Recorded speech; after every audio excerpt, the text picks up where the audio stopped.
जय हिंद साथियों, आप सभी का एक बार फिर से स्वागत है आपके अपने यूट्यूब चैनल सफलतागंज पे। तो इस बार हम साथियों आपके लिए एक प्रैक्टिस बैच लेकर आए हुए हैं, जिसमें 10 क्वेश्चंस का डेली प्रैक्टिस सेट आपको करवाया जाएगा। ये प्रैक्टिस सेट जो है यूपीपी और अग्निवीर के विद्यार्थियों के लिए है, तो आप सभी लोग इसे ज़रूर ज्वाइन करें। क्या कह रहा है इस पहले प्रश्न में, 4 लगातार विषम संख्याओं का जो औसत है वो 64 है। कह रहा है सबसे विशालतम संख्या क्या होगी, सबसे बड़ी संख्या क्या होगी। तो साथियों, जब भी औसत की बात करें तो लगातार संख्याएं हैं, और औसत की बात करें तो जो औसत होता है वो हमारी बीच वाली संख्या होती है। कैसे होती है, जैसे हम मान लेते हैं, हम एक संख्या लेते हैं 1 2 3 4 और 5। हमने क्या किया, इन 5 संख्याओं को लिया, और जब इन 5 संख्याओं का औसत निकाला तो औसत क्या होता है, इन सभी का योग 5 4 9 10 11 12 13 14 1 15, यानी योग कितना हो जाएगा इसका 15। और कितनी संख्याएं हैं, तो आप कहोगे सर 5 संख्याएं। तो हमने देखा औसत कितना आ गया 3। औसत यहाँ पर क्या है 3, यानी कि बीच वाली संख्या क्या है 3। यहाँ से पता चला कि जब लगातार संख्याएं होती हैं तो जो औसत होता है साथियों उसकी बीच वाली संख्या होती है। यहाँ पर औसत कितना कह रहा है 64, यानी बीच वाली संख्या कितनी है 64। अब विषम संख्या है, यानी कि इसके बाद जो विषम संख्या आ जाएगी वो 65 आ जाएगी, और उसके बाद विषम संख्या क्या हो जाएगी 65 के बाद आप कहोगे सर 67 नहीं 67 हो जाएगी। कह रहा है सबसे बड़ी संख्या, तो अब हमें छोटी संख्याओं पे ध्यान नहीं देना है। अब औसत अगर हमारी 64 है, 5 संख्याएं, 2 संख्या उसके आगे की होंगी और 2 संख्या उससे पहले की होंगी। सबसे बड़ी संख्या की बात करा तो जो 67 है, इसका जो सही जवाब हो जाएगा, यानी सबसे बड़ी विषम संख्या क्या हो जाएगी 67 हो जाएगी। तो ऑप्शन डी इसका करेक्ट जवाब होगा। अगर आपसे छोटी संख्या पूछता तो 64 से पहले छोटी विषम संख्या 63 हो जाएगी, और 63 से पहले छोटी विषम संख्या क्या हो जाएगी 61 हो जाएगी। तो अगर छोटी संख्या आपसे पूछता है तो आप अपना जवाब क्या देते हैं 61 देते हैं। तो साथियों, अगले क्वेश्चन की बात करें तो अगला क्वेश्चन क्या है, कह रहा है कि मूलधन 10,000 रुपये पर 10% वार्षिक दर से 3 वर्ष का साधारण ब्याज क्या होगा। तो साथियों, 3 वर्ष का साधारण ब्याज कह रहा है, तो आप सभी जानते हो सिंपल इंटरेस्ट जो होता है, अगर हम बात करें 10% की, तो अगर 1 साल में 10% मिलेगा, तो अगर हम 3 साल की बात करें तो 3 साल में कितना हो जाएगा, तो आप कहोगे सर 10% 1 साल में, तो 3 साल में मिल जाएगा टोटल 30%। अब यहाँ से उसने क्या कहा कि साधारण ब्याज क्या होगा, यानी कि आपको ब्याज बताना है। तो सिंपल सा आप क्या करेंगे, 10,000 रुपये का 30% निकाल देंगे, जो कि आपका ब्याज हो जाएगा। तो यहाँ से ब्याज की अगर हम बात करें तो ये ब्याज हमारा कितना आ जाएगा साथियों, 30 का गुणा 100 से करेंगे तो ये हमारा 3,000 रुपये आ जाएगा। और अगर आपसे पूछता है कि इसका अमाउंट क्या होगा, तो आप कहेंगे सर 10,000 प्रिंसिपल और 300 रुपये उसका ब्याज, यानी 13,000 रुपये, सॉरी 3,000 ब्याज, यानी 13,000 रुपये उसका अमाउंट हो जाएगा। जबकि आपके इस क्वेश्चन में उसने केवल और केवल साधारण ब्याज की बात करी, यानी 30% की जो वैल्यू होगी वही आपके इस क्वेश्चन का जवाब होगा। ऑप्शन बी इसका सही जवाब होगा। बात करते हैं अपने अगले प्रश्न की। तो साथियों, अगला प्रश्न आपका है, कह रहा है कि 10 व्यक्ति किसी काम को 30 दिनों में करते हैं, तो उसी काम को 15 व्यक्ति कितने दिन में करेंगे। तो कैसे करना है, मान लीजिए 10 व्यक्तियों ने कुछ काम किया और उस कुछ काम को करने में उसे 30 दिन लग गए। यहाँ से हम ये समझ सकते हैं कि अगर टोटल 10 व्यक्तियों ने 30 दिन तक काम किया होगा तो जो कुल काम उन्होंने किया होगा वो ये किया होगा। अब कह रहा है कि इसी काम को 15 व्यक्ति, यानी जो ये काम हुआ था, अब इसी काम को 15 व्यक्ति करें, यानी 15 व्यक्ति कह रहा है कितने दिन में करते हैं, मान लीजिए साथियों डी दिन में करते हैं। अब वही काम है, वही काम 10 आदमी कर रहे थे, वही 15 काम कर रहे थे, तो ये दोनों का काम जो होगा वो इक्वल होगा। कह रहा है कि वही काम। अब यहाँ से डी, यानी डी की वैल्यू निकालनी कितने दिन में करेगा, तो आप इसे सॉल्व करोगे, 15 का 2 से कट जाएगा, 15 दूना 30, और जो डी की वैल्यू आ जाएगी वो साथियों कितनी आ जाएगी 10 गुणे 2, यानी 20 दिन। तो हम कह सकते हैं कि इसी काम को 15 व्यक्ति कितने दिन में करेंगे 20 दिन में करेंगे, यानी कि ऑप्शन ए इसका सही जवाब होगा। अब बात करते हैं हम अपने अगले प्रश्न की। जो अगला प्रश्न आपका है वो है, प्रथम 97 प्राकृतिक संख्याओं का औसत क्या होगा। अब देखिए यहाँ पर बात आती है प्रथम 97 प्राकृतिक संख्याओं का औसत। तो प्रथम संख्याओं की बात करेगा तो पहली जो प्राकृतिक संख्या होती है साथियों 1 होती है, फिर 2 होती है, फिर 3, इसी तरीके से कह रहा है 97 संख्याओं का। तो यानी पहली संख्या 1 हो जाएगी, दूसरी 97। अभी हमने आपसे थोड़ी देर पहले बताया था कि औसत की बात करेगा, औसत जो होता है वो बीच वाली संख्या। तो यहाँ पर हम देखेंगे लगातार संख्याएं 1 2 3, यानी अब 97 और 1 के जो बीचों बीच में संख्या आएगी वो इनका औसत होगी। तो हमें क्या करना होता है, जब भी हम किसी के बीच की संख्या निकालते हैं, किसी नंबर्स की सीरीज में जब बराबर अंतर हो, बीच की संख्या निकालनी होती है, तो हम कुछ नहीं कर, सिंपल सा पहली और आखिरी संख्या को जोड़ देते हैं, यानी कि 97 और प्लस का 1 दोनों को जोड़कर क्या करते हैं साथियों आधा कर देते हैं। तो ये कितना जाएगा 98 98 को 2 से भाग करो तो ये कितनी बार जाएगा, 2 4 8 और 2 9 18, यानी 49 इसका सही जवाब होगा। तो ये ऑप्शन सी है इसका सही जवाब होगा। अच्छा, हम ये क्यों करते हैं, पहली और आखिरी को जोड़कर आधा। जैसे मान लेते हैं कहीं पर भी हमें इसी तरीके से हम मान लीजिए संख्याएं लेते हैं 2 3 4 5।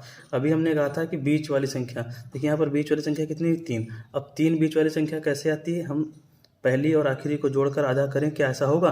तो हमने देखा पहली 1 है, लास्ट वाली कितनी है 5, 5 1 6 और 6 का आधा कितना होता है 3। यानी कि जब लगातार संख्या होती हैं और हमें बीच वाली संख्या निकालनी होती है तो पहली और आखिरी को जोड़कर हम आधा कर देते हैं और ये हमारा क्या जाता है, औसत आ साथियों। तो इस तरीके से हमने इन 4 प्रश्नों को अपने कर लिया है। आगे के प्रश्न हम देखते हैं। अगला प्रश्न साथियों, 11 पारियों के बाद सम्राट का औसत 51 है। अपने औसत रन को 2 रन बढ़ाने के लिए सम्राट को अपनी अगली पारी में कितने रन का स्कोर करना होगा। तो 12वीं पारी में सम्राट को 51 रन तो साथियों बनाने होंगे, क्योंकि अपने पिछले औसत को मेंटेन करने के लिए उसे 51 रन तो बनाना ही बनाना है। उसके बाद वो कह रहा है कि 2 रन बढ़ाने के लिए सम्राट को, यानी अपने औसत में 2 रन बढ़ाने के लिए, औसत में 2 रन बढ़ाने का मतलब है कि उसे अपनी प्रत्येक पारी में 2 रन अधिक बनाने होंगे। तो अब उसकी पारियों की बात करें तो टोटल 12 पारी हो जाएंगी, 11 के बाद ये 12वीं पारी, और प्रत्येक पारी में 2 रन बढ़ाएगा, यानी 24 रन उसे और अधिक बढ़ाने होंगे। तो अब अगर 12वीं पारी में अगर हम सम्राट की बात करें तो जो सम्राट को कुल रन बनाने होंगे वो 51 वो और 24 रन ये जो उसे औसत बढ़ाने में बनाने होंगे। तो टोटल रनों की बात करें तो सम्राट को 75 रन बनाने होंगे, यानी ऑप्शन ए इसका सही जवाब है। अगले प्रश्न की बात करें तो साथियों दे रखा है कि प्रथम 10 विषम संख्याओं का औसत क्या होगा। तो देखिए यहाँ पर विषम संख्याओं की बात कर रहा है। जैसे अभी मैंने शुरुआत में कुछ क्वेश्चन आपको बताया है कि जब विषम संख्याओं की बात करें या प्रथम लगातार संख्या हो, चाहे सम हो चाहे विषम हो। अब प्रथम की बात कर रहा है, इसका मतलब जो भी संख्या होंगी लगातार होंगी। तो आप सब जानते हो जो पहली विषम संख्या हो जाएगी साथियों 1 हो जाएगी, दूसरी 3 हो जाएगी। इस तरीके से कह रहा है प्रथम 10 विषम संख्याओं की। तो हमने देखा कि 1 3 फिर कितनी 5 7, इस तरीके से जाएंगे तो हम पाएंगे कि 10 तक की जो हमारी संख्याएं होती हैं वो 5 सम संख्याएं होती हैं और 5 हमारी विषम संख्याएं होती हैं। तो जब हम 10 विषम संख्याओं की बात करेंगे यानी कि हम 20 तक जाएंगे। 10 तक 5 मिल जाएंगी और 10 के बाद फिर 20 तक कितनी 5, यानी 10 विषम संख्याएं मिल जाएंगी हमें 20 तक। और 20 से पहले जो हमारी विषम संख्या आती है वो कितनी आती है 19, क्योंकि आप सब जानते हो 1 से शुरू होगी तो लास्ट वाली जो संख्या हो जाएगी आपकी विषम वो 19 हो जाएगी। अब कह रहा है इनका औसत क्या होगा। तो अभी हमने बताया था सबसे पहले औसत निकालने के लिए इनके बीच में अंतर देखेंगे। यहाँ 2 का अंतर आ रहा है, यहाँ 2 का अंतर आ रहा है, यानी कि जो भी ये सीरीज बनेगी विषम संख्याओं की उसमें अंतर हमेशा बराबर आता है। तो अब औसत की बात कर रहा है, जब अंतर बराबर हो तो आपको फिर से वही करना है, पहली और लास्ट इन दोनों संख्याओं को जोड़ लो, यानी 19 और ये पहली संख्या क्या हो जाएगी 1, दोनों को जोड़कर कर दो आधा। यहाँ पर कितना आ जाएगा 20 और 20 का आधा कर दोगे साथियों कितना हो जाएगा 10। तो इस क्वेश्चन का जो सही जवाब होगा साथियों वो 10 यानी ऑप्शन ए हो जाएगा। कभी भी इस तरीके का प्रश्न आपकी परीक्षा में आए और लगातार संख्याओं की बात करें तो लगातार संख्याओं में हमेशा अंतर बराबर होता है, चाहे वो विषम संख्याएं हों और चाहे सम संख्याएं हों, चाहे कोई भी आपकी प्राकृतिक संख्याएं हों। तो कुछ भी नहीं करना, सिंपल सा आपको पहले और आखिरी को जोड़कर आधा कर देना है और आपका यहाँ से औसत प्राप्त हो जाएगा। अब बात करते हैं आपके अगले प्रश्न की। अगला प्रश्न फिर आपका वर्क एंड टाइम का है। कह रहा है कि एक आदमी किसी काम को 10 दिन में और दूसरा आदमी उसी काम को 15 दिन में करता है, तो दोनों मिलकर उसी काम को कितने दिन में करेंगे। यानी इसका कहने का मतलब ये है कि अगर एक आदमी अकेले काम करेगा तो 10 दिन ले लेगा, यानी अगर हम एक आदमी की बात करें एक ही, तो ए करेगा कितना समय लेगा 10 दिन। और कह रहा है कि उसी काम को दूसरा आदमी यानी बी एक दूसरा आदमी है वो करेगा तो 15 दिन का समय ले लेगा। अब दोनों मिलकर कर रहे हैं। अब यहाँ पर सबसे पहले आपको करना क्या होता है साथियों, इन दोनों का एलसीएम लेना होता है। 10 और 15 इन दोनों का एलसीएम लेते हैं। एलसीएम इसलिए लेते हैं कि अगर ये 10 काम करेगा या 15, ऐसा काम लेते हैं जो दोनों संख्याओं से कट जाए। तो मान लेते हैं इनका जो एलसीएम होगा वो दोनों संख्याओं से कट जाएगा, तो 15 और 10 का एलसीएम साथियों कितना हो जाएगा, तो आपको होगा सर 30 हो जाएगा। एलसीएम लेने के बाद फिर 10 से भाग करते हैं तो यहाँ पर कितना आ जाएगा 3 और 15 से भाग करें कितना आ जाएगा 2। यहाँ जो निकल कर आती है ये इनकी एफिशिएंसी होती है, कार्य क्षमता होती है, और ये जो बीच में निकालते हैं टोटल काम होता है। तो हम क्या करते हैं, टोटल काम कितना है 30 और इनकी दोनों की क्षमता कितनी हो जाएगी 3 और 2 5। अगर हम दोनों से काम करवाते हैं तो दोनों मिलकर एक दिन में कितना करेंगे 5, और काम उन्हें कितना करना है 30, यानी 30 काम करना है, और दोनों एक दिन में कितना करते हैं 5 करते हैं, तो 5 से भाग कर दो, तो जो टोटल समय लगेगा वो कितना लग जाएगा साथियों 6 दिन लग जाएगा। यानी कि इन दोनों ने मिलकर अगर काम को किया तो काम को कितने दिन में समाप्त करिए 6 दिन में। तो ऑप्शन डी इसका जो है वो बिल्कुल सही जवाब है। और अगला जो क्वेश्चन आपका है वो आपके नंबर सिस्टम का है। क्या है कि सबसे बड़ी 5 अंकों की संख्या और सबसे छोटी 4 अंकों की संख्या के बीच में अंतर। तो यहाँ पर सबसे पहले आपको ये जानना है, ये यूपीपी 2019 की परीक्षा में पूछा गया है कि अगर आपसे कभी भी 2 अंकों की, 3 अंकों की सबसे छोटी या सबसे बड़ी संख्या पूछेगा तो आपको एक कॉन्सेप्ट समझना है। अगर आपसे कहे कि 1 अंक की सबसे छोटी संख्या तो आप कहोगे सर 1 हो जाएगी, और 1 अंक की सबसे बड़ी संख्या पूछेगा तो आप कहोगे 9 हो जाएगी, क्योंकि 9 के बाद जैसे ही अगली संख्या 10 होगी वो आपकी 2 अंकों की हो जाएगी। अब 2 अंकों की संख्या की शुरुआत की बात करें तो सबसे छोटी संख्या आप कहोगे सर 10 हो जाएगी, सबसे बड़ी संख्या क्या हो जाएगी तो आप कहोगे सर 99 हो जाएगी। और 3 अंकों की बात करें तो आप कहोगे 99 के बाद जैसे सर हम 100 पर पहुंचेंगे तो ये हमारी 3 अंक हो जाएंगे, और ये सबसे छोटी संख्या होगी। सबसे बड़ी की बात करें तो यहाँ पर कितना हो जाएगा 3 बार 9। तो हमने ये पाया कि जब 1 अंक की बात करेगा तो एक छोटी संख्या, 2 अंक में सबसे छोटी संख्या 100, 2 में 10 और 3 में कितना 100। इस तरीके से एक 0 बढ़ता जाता है, इधर बड़ी संख्या में एक 9 बढ़ता जाता है, यानी एक अंक की सबसे बड़ी संख्या तो आप 9, 2 अंक की कहेगा 2 9 लिख दोगे, 3 अंक की कहेगा 3 9 लिख दोगे। अब कह रहा है सबसे बड़ी 5 अंकों की संख्या, तो सबसे बड़ी संख्या तो आप कहोगे सर सबसे बड़ी संख्या 5 अंकों की, यानी 9 जो है हमारा कितनी बार हो जाएगा 5 बार हो जाएगा। उसके बाद कह रहा है सबसे छोटी 4 अंकों की संख्या। तो अभी आपने देखा कि 1 अंक में 1, 2 में 1 और बाद 0, 3 में 1 के बाद 2 0, तो सबसे छोटी संख्या क्या हो जाएगी। तो यहाँ पर आप कहोगे सर सबसे छोटी संख्या हो जाएगी 1 लिखने के बाद हम करेंगे क्या 4 0 लगाएंगे, 2 3 4, यानी कितने अंक हो गए यहाँ पर 5 अंक हो गए। कह रहा है इनका अंतर क्या होगा, तो सिंपल सा आपको कुछ नहीं करना है, इनको घटा देना है। 9 आ जाएगा, 9 आ जाएगा, 9 आ जाएगा, यहाँ 9 आ जाएगा, और 9 में से 1 गया कितना आ जाएगा 8 आ जाएगा। तो हमने पाया कि जो इन दोनों का अंतर आया वो हमारा क्या हुआ 8 के बाद 4 9। सीधे सीधे हमने 4 अंकों की बोला था, 5 अंकों की, तो 5 बार 9 लिख लिया, और 5 अंकों की सबसे छोटी 4 अंकों की सबसे छोटी थी, गलत हो गया भाई, 4 अंकों की छोटी संख्या थी, हमने 5 अंकों का कर दिया। तो यहाँ पर कुछ नहीं, आपको यहाँ पर 1 लिखना होगा क्योंकि 4 अंकों की ही है, और हमने जल्दबाजी में यहाँ 5 अंक थे और इसको भी छोटी संख्या को भी 5 अंक मान लिया। तो 4 अंक होंगे तो क्या करेंगे 1 के बाद 3 0, देखो 1 2 3 4 अंक। अब इसे माइनस कर दो, यहाँ 9 आ जाएगा, यहाँ 9 आ जाएगा, यहाँ 9 आ जाएगा, और यहाँ 9 में से 1 गया, ये 8 आ जाएगा, और यहाँ फिर 9 का 9 आ जाएगा। तो हमने देखा कि जो हमारा ऑप्शन है 98999, 98999, यानी ऑप्शन सी इसका बिल्कुल सही जवाब है। अगला साथियों आपका प्रश्न है कि 2 संख्याएं ज्ञात करें जिनका योग 29 है और उनका गुणनफल कितना है 100 है। तो अब जब भी ऐसा प्रश्न आपके पास आया, कह रहा है 2 संख्याएं ज्ञात करें जिनका योग 29 है और उनका गुणनफल कितना है 100, तो यह कह रहा है कि अगर हम संख्या x और y मान लें तो 2 संख्याओं का जो योग है यानी x प्लस वाई बराबर कितना है 29 है, और कह रहा है 2 संख्याओं का गुणनफल यानी x और y का जो गुणनफल है वो कितना है 100 है।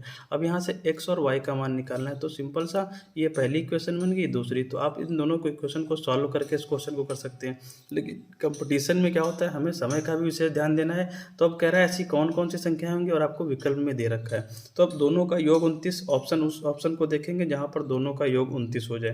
देखो पहला ऑप्शन हमारा कट गया, 20 और 5 का योग 25 होता है, यानी ऑप्शन हमारा गलत हो गया। 25 और 4 29, यहाँ पर देखो दोनों का योग 29 आ रहा है और यहाँ पर भी 29 आ रहा है, और ये वाला हमारा विकल्प भी गलत हो गया। तो अब इन दोनों में से कोई एक सही होगा। अब कह रहा है दो इनका गुणनफल भी कितना होना चाहिए 100 होना चाहिए। तो हमने देखा 25 का 4 से गुणा किया, 25 को 4 से गुणा करोगे तो साथियों कितना आ जाएगा 100 आ जाएगा, यानी कि जो हमारा विकल्प सी है वो 100% सही है, और जो ये आपका बी बचेगा ये गलत होगा, क्योंकि यहाँ पर दोनों का योग भी 29 आ रहा है, उन दोनों का गुणा भी कितना आ रहा है 100 आ रहा है। तो ऐसे प्रश्न को हम जल्दी करने के लिए विकल्प का भी सहारा लेंगे ताकि परीक्षा में समय से क्वेश्चन को हम कर पाएँ। अब जो लास्ट क्वेश्चन है आपके इस प्रैक्टिस सेट का 10वां प्रश्न है, वो कह रहा है कि 2 संख्याओं का अनुपात 5:8 है, यदि इनका अंतर 48 है तो सबसे छोटी संख्या क्या होगी। तो साथियों जो रेशियो दे रखा है वो कितना दे रखा है 5:8। अब कह रहा है इन दोनों का अंतर, तो 5 और 8 यानी इन दोनों के अंतर की बात करें 3 आ रहा है, और इसी 3 रेशियो का जो मान दे रखा है वो कितना दे रखा है 48 दे रखा है।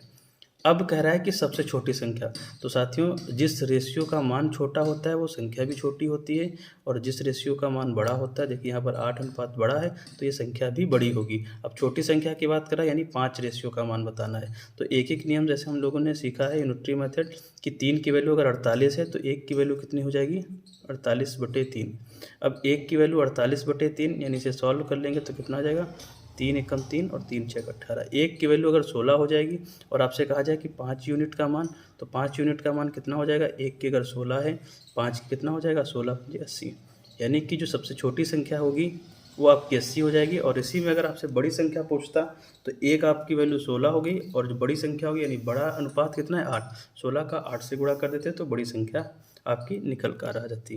तो साथियों, इस क्वेश्चन का जो ऑप्शन सही होगा वो बी होगा। इसका दूसरा प्रश्न भी है, जैसे आप सभी ने पढ़ा होगा हाई स्कूल की मैथ की बुक में, कि जब भी रेशियो की बात करते हैं तो रेशियो को हमेशा अगर संख्याएं मानते हैं तो उसके साथ हम किसी न किसी संख्या से गुणा करते हैं, क्योंकि आप सब जानते हो जो रेशियो होता है वो साथियों न्यूनतम संख्या कि यानी इस वर्ग भी कुछ कॉमन होगा, यानी 0 0 भी हो सकता है तो 0 0 काट कर हम लिखते हैं, यानी जो भी होगा उसके साथ गुणा में कुछ ना कुछ जरूर रहा होगा। तो यहाँ पर हम 5x मान लेते हैं और इसे क्या मानते हैं, 8x मान लेते हैं। कह रहा है इन दोनों का अंतर, डिफरेंस का साइन लगाएंगे और कितना आ जाएगा, 48। तो 8 में से 5 गया। देखिए साथियों, ये डिफरेंस का साइन है, इसका मतलब ये होता है कि हमेशा बड़ी वाली संख्या से छोटी संख्या को घटाते हैं, कभी भी ये जवाब माइनस में नहीं आता है। तो 8 में से 5 गया, कितना आ जाएगा, 3x आ जाएगा, और ये जवाब आपका 48। x बराबर कितना आ जाएगा, तो आप कहेंगे 16। यहाँ से x की वैल्यू निकालेंगे और इस x की वैल्यू हम इन दोनों में रख देंगे जो आपसे पूछा जाए। छोटी संख्या पूछ रहा है, छोटी संख्या जो है वो आपकी कितनी है, वो आपकी 5x है। तो यहाँ पर एक का मान रख देंगे, कितना आ जाएगा, 5 × 16 यानी 80 जो होगा इसका सही जवाब होगा। तो ये दूसरा आपका इस टाइप से क्वेश्चन को कर सकते हैं। 2 तरीके हमने आपको समझा दिए हैं, जो भी आपको सही लगे वो कर लीजिए। तो साथियों, ये जो प्रैक्टिस सेट था वो हमारा यूपीपी और अग्निवीर के विद्यार्थियों के लिए था। तो आप लोगों को अगर प्रैक्टिस सेट अच्छा लगा हो तो वीडियो को लाइक करें, शेयर करें और चैनल को सब्सक्राइब जरूर करें, और इसे उन ग्रुप्स में ज़रूर शेयर करें जिसमें अग्निवीर के छात्र आप लोगों से जुड़ें, और ज़्यादा से ज़्यादा लोग जुड़ेंगे तो और बेहतर रहेगा। नमस्कार, धन्यवाद।